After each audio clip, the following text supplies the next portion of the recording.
people like me. You need people like me so you can point your f***ing fingers and say, that's the bad guy. That's the bad guy. That's the bad guy. That's the bad guy. That's the bad guy.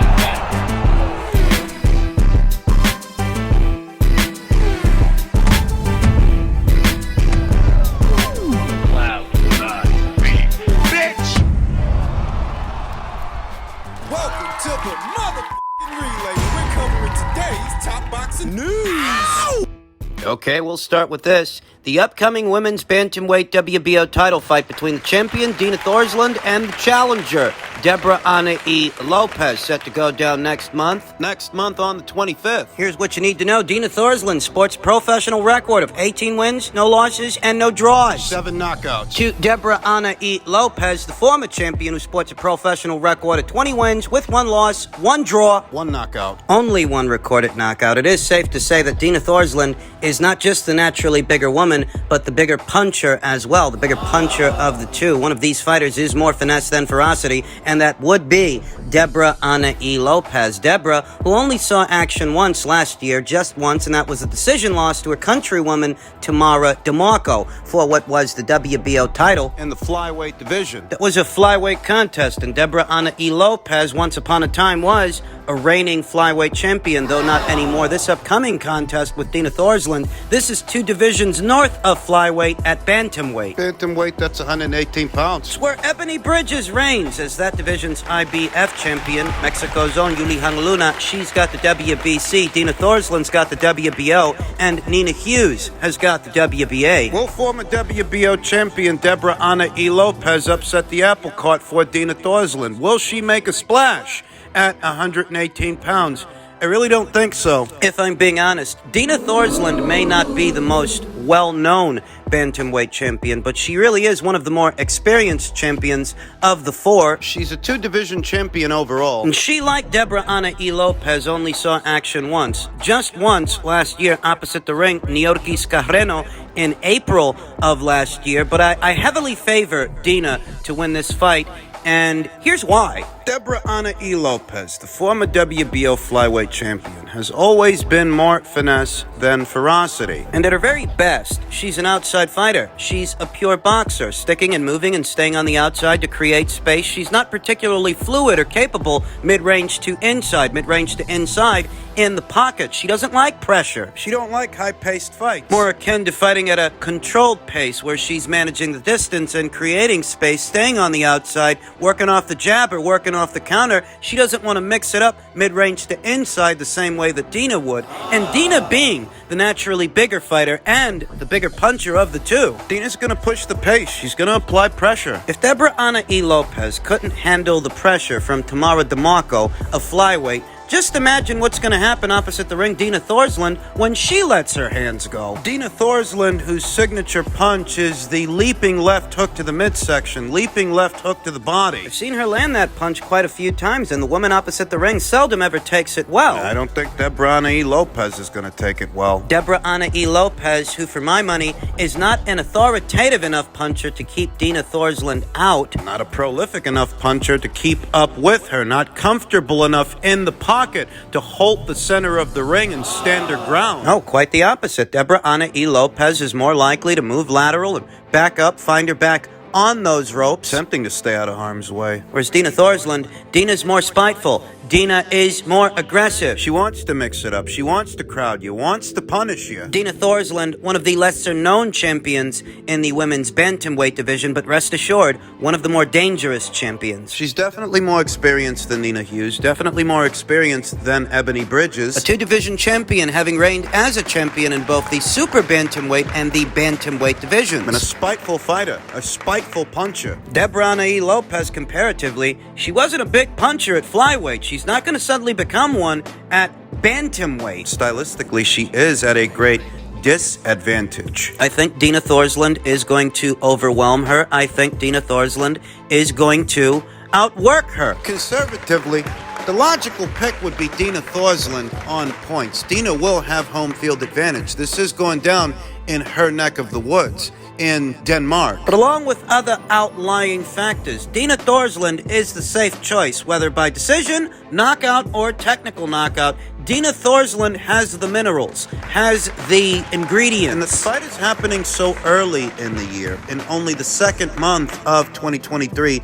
That leaves Dina Thorslund free, should she win, to see about unifying titles with the other three champions at this weight. This year shouldn't come and go without at least one unification match taking place in the women's bantamweight division. There are 4 champions. Dina Thorslund is one among them, and I think she's going to kick Deborah's ass. She's gonna fuck her up. That's what she does. Look for this late next month, February. In other news, boxing insider Rick Glaser tweeted, "Rumors abound, the PBC is out of money, solely being kept afloat by Showtime." Recently, Adrian Broner said negative things about the PBC. Now, Deontay Wilder comes out and says the PBC is very slow in paying him from his fight with Robert Helenius. Where there's smoke, there's fire. Seems that for some time now, doomsday scenarios have been presented in reference to the PBC, its inner workings, and what's really going on there. The strained relationship that they had with Fox. Fox, who doesn't seem to have renewed their deal with the PBC, one would imagine that if things were on the up and up, they would have decided to renew. It doesn't look like they did, and for the longest time, it was speculated by industry insiders that Fox would be officially leaving the sport of boxing beyond last year. This year,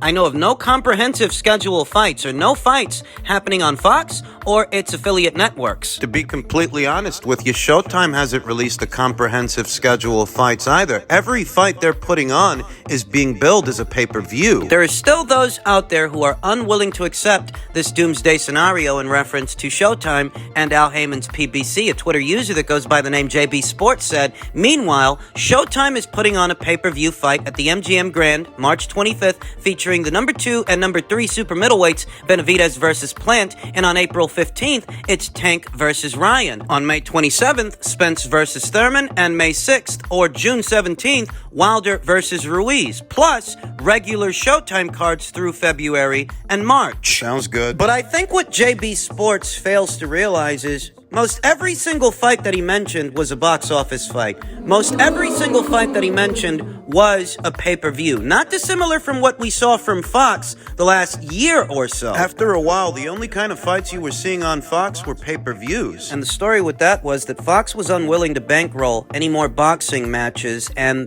the money to finance those fights was coming directly from the PBC, not their affiliate network, Fox. All Fox was doing was taking their cut, taking their percentage of whatever comes in, which really wasn't much. But that's it. The last couple of years, Fox hadn't been bankrolling those fights. Towards the end of their deal with the PBC, you stopped seeing comprehensive schedules for fights by way of Fox. And here, 2023, by way of Showtime. 4 pay-per-views, 4 or 5 pay-per-views in sequence is not a comprehensive schedule of fights because it's not part of the regular Showtime schedule. I think that goes over a lot of people's heads. They look at that proliferation of fights and they tell themselves that nothing's wrong, nothing's going on, not realizing those are all box office fights. I mean, for the most part, those are all pay-per-views you're talking about. It's a lot of pay-per-views in sequence. And we often talk about the oversaturation of the market by way of the consumer perspective, the customer perspective, but from the other side of it. You know, the reason that many fights might end up on pay-per-view is because Showtime themselves, they don't want to bankroll all of those fights. They may not be spending as much money on boxing as they used to.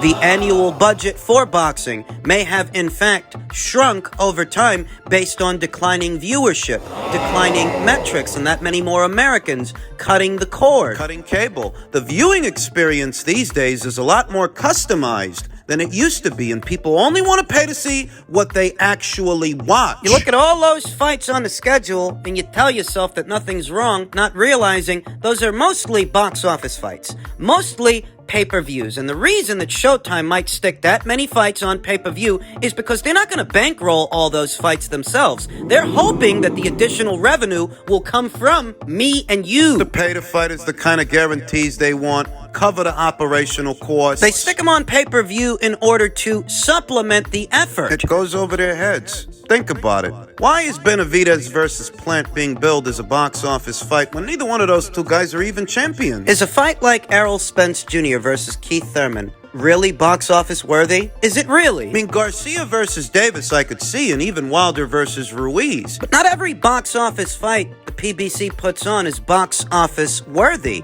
And the fact that most of these fights aren't even spaced out, spread out throughout the calendar year, they're happening in sequence, one after the other. This is all in just the first and second quarter of this year. You've already got 4 pay-per-views. That many box office fights in sequence? That's coming from a need. The Showtime network is not just going to throw money at all of these fights, give these guys these huge guarantees. So in order to make the fights happen, they've got to stick them on pay-per-view. Hoping that the money to pay for the operational costs will come from me and you. It's coming from a need. Though for some, that's not convincing enough that perhaps PBC and Showtime may have fallen on hard times. But what about Deontay Wilder's recent comments and how similar those comments are to what Adrian Broner was saying, to what Adrian Broner stated about the PBC being slow to pay the piper? I've never heard Anthony Joshua carry on the way Wilder's been carrying on about getting his money. I said it in my previous video.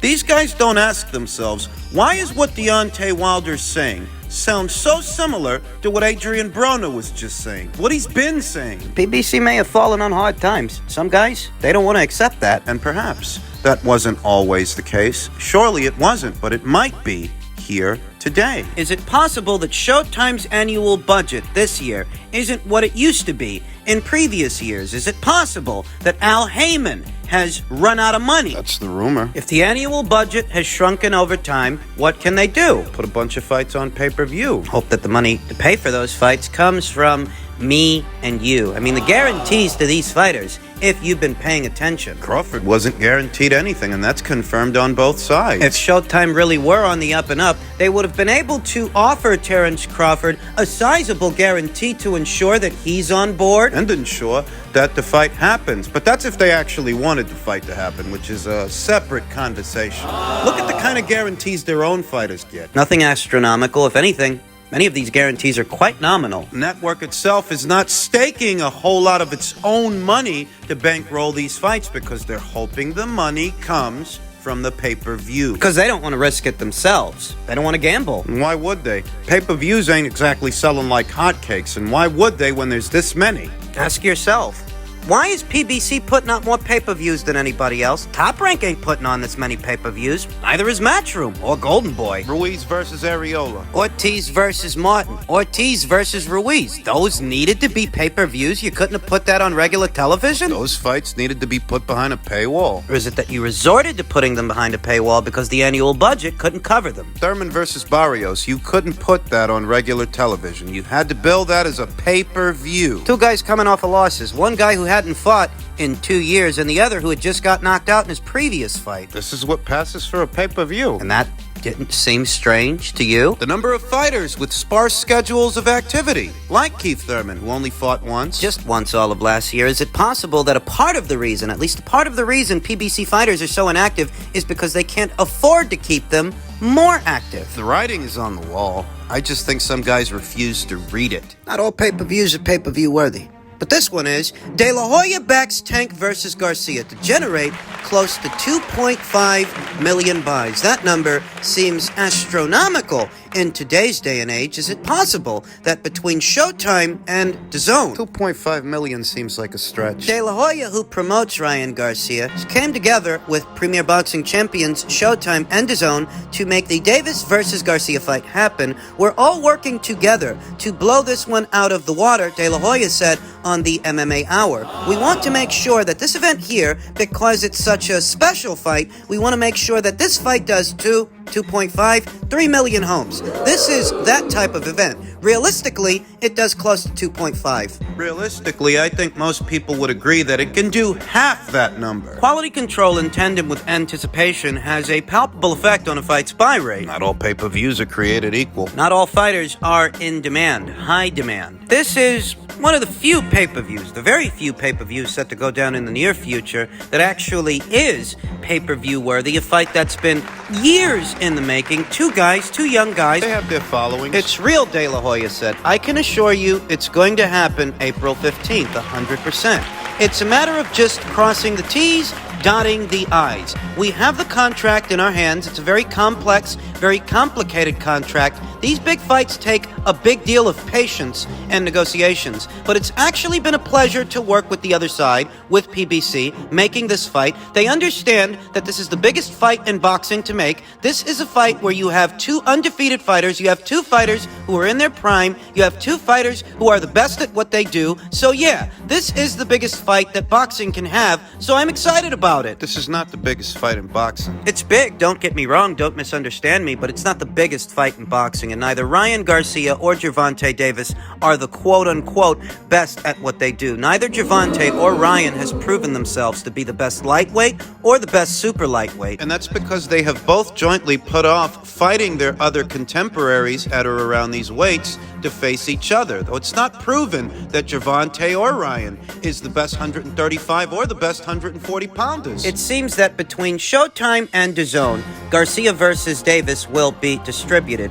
Two separate platforms promoting the same fight may result in added exposure. But they have to be careful not to overshoot it with the operational costs and how much it takes to get the fight over the line. It's what happened with Wilder versus Fury, too. Fight costed so much to make, they failed to break even though it sold something like 800,000 pay-per-view buys. Interest in the match outside of the United States. Interest in Davis versus Garcia. I imagine that DAZN might be distributing this fight in at least some of these other territories, like Canada perhaps, maybe the United Kingdom. Because somebody has to. I wonder if they're playing with the idea of billing the fight as a pay-per-view in these foreign markets, in these territories, or will it be a part of a regular DAZN subscription? We still don't know how that breaks down, though you can expect an uptick in subscriptions if they actually are going to distribute the fight in those markets. Those foreign markets, here in America, it's going to be a pay-per-view, and the question is, how many pay-per-views can you sell? 2.5 million sounds like a lot of wishful thinking from Oscar, though I think they can do at least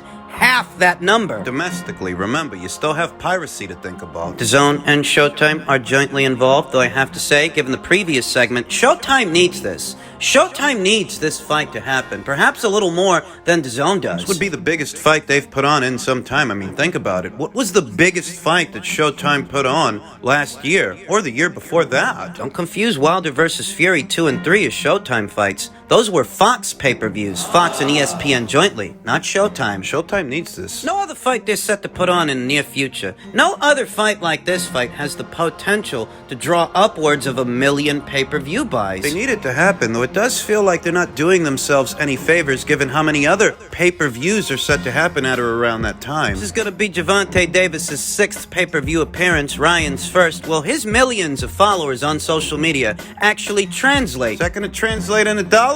There's only one way to find out.